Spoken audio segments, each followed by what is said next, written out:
I'm travelling around the world to meet some of the people who have been testing the 572 XP in their environment. I'm here at Neil's sawmill, and it's normally a bit of a dust bowl, but he's just had some real bad rain here. It's a bit of a quagmire. And we've got Kia here, who's up in the canopy at the moment, taking off some of the more dangerous branches so that Neil can then fall these trees to make his yard a safer place. I'm Andy Campbell, and this is Australia.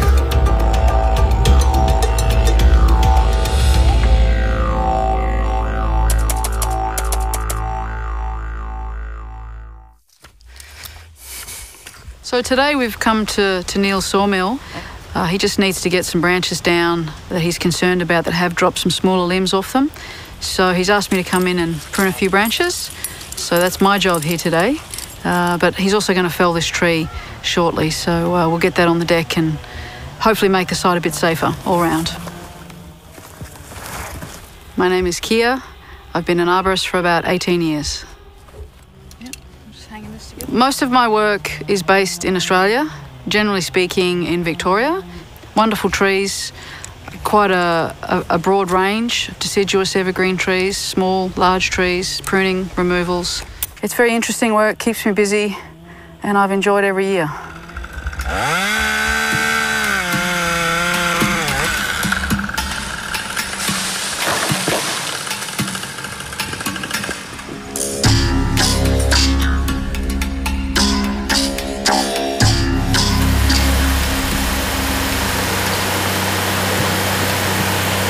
I'm a third generation timberman is what I am.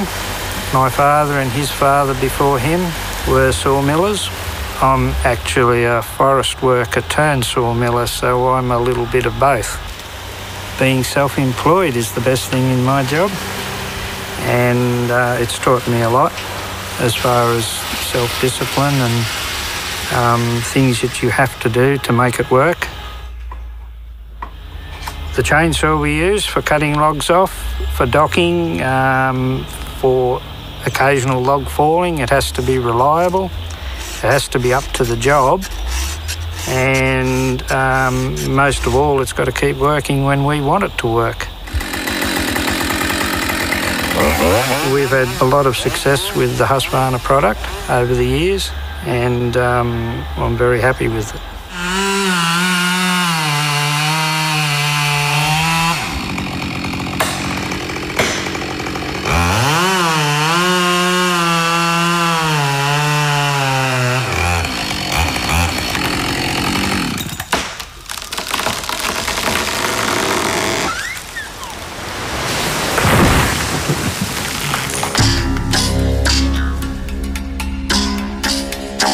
So as we mentioned earlier, conditions here are fairly wet, but as a rule, Neil's main challenge when he's operating a chainsaw in Australia is the dusty conditions. And so Husqvarna have made a few adjustments to the machine to make that a lot less likely to happen.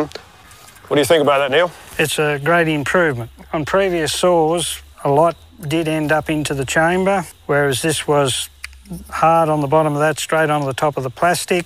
It did bypass some. Usually we wash the filter out in normal chainsaw mixed petrol, let it dry or blow it out with some air.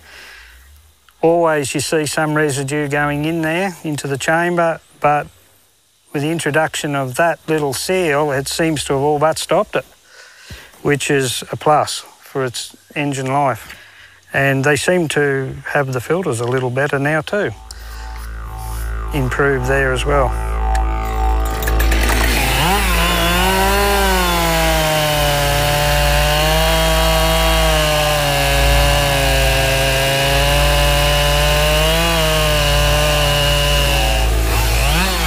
Although Hot and Dusty turned out to be hot and muddy, Neil seems to be satisfied how the 572 XP performed in these conditions.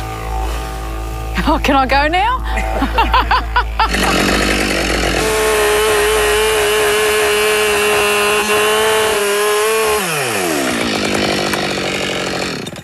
So that was the first time that you've used the saw really there, Kia, yes. So first impressions? A lot of power straight off the bat, which was great. Nice handling. Feels very well balanced, which is great. It doesn't feel as heavy as I thought it would. It just sits with the body. The ergonomics are great. But yeah, I am pretty impressed. It's good. I'd like to have another crack. For more tests in extreme environments, check out the other episodes from the World Tour.